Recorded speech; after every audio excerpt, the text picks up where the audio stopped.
রাজশাহী বিশ্ববিদ্যালয়ে জুলাই গণঅভ্যুত্থান পরবর্তী সময়ে এসে নারী নেতৃত্ব কিন্তু অনেক কমে গেছে, যেটা কিন্তু একটা অ্যালার্মিং কথা আমাদের জন্য। কারণ এই সময়ে এসে কিন্তু আমাদের বিশ্ববিদ্যালয়ের প্রায় 40% নারী শিক্ষার্থী সকলেই রাজনৈতিক সচেতন, এবং তাও তারা নেতৃত্ব দেওয়ার ঝুঁকিটা নিতে চাচ্ছে না এই সাইবার বুলিং এর জন্য। সাইবার বুলিং এর সেখানে আমরা আসলে নিজেদেরকে নিরাপদ মনে করতে পারছি না। আমাদের বিশ্ববিদ্যালয় প্রশাসনকে আমরা বারবার বলে এসেছি, তারা যদি অনেক আগে থেকে কোনো ইফেক্টিভ পদক্ষেপ নিত, তাহলে কিন্তু আমরা এই রাকসুতে নারীদের আরো অনেক বেশি অংশগ্রহণ দেখতাম, সেটা আরো বেশি প্রতিযোগিতামূলক অংশগ্রহণমূলক হতো।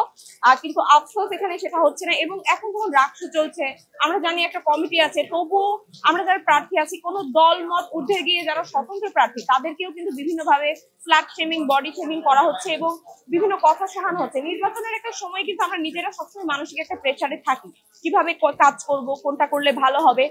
তারপরে যখন দিন শেষে যে আমরা ফেসবুকটা বা আমাদের সামাজিক যোগাযোগ মাধ্যম খুলে যখন এ ধরনের কথাগুলো দেখি, আমাদেরকে একটু মানসিক ভাবে অনেকটাই ভেঙে দেয়, যার কারণে কিন্তু আমরা হয়তো পরের দিন কাজ করার সেই উৎসাহটা হারিয়ে ফেলি। কিন্তু এটা যদি একটু ইফেক্টিভ হতো, আমরা হয়তো আরো পুরো দমে আমাদের কাজটা আরো ভালোভাবে চালিয়ে যেতে পারতাম। তবে আমি এখনো আশাবাদী যে এখনো সময় শেষ হয়নি, আমরা যাতে নারীরা সামনে আর এগুলো ফেস না করি।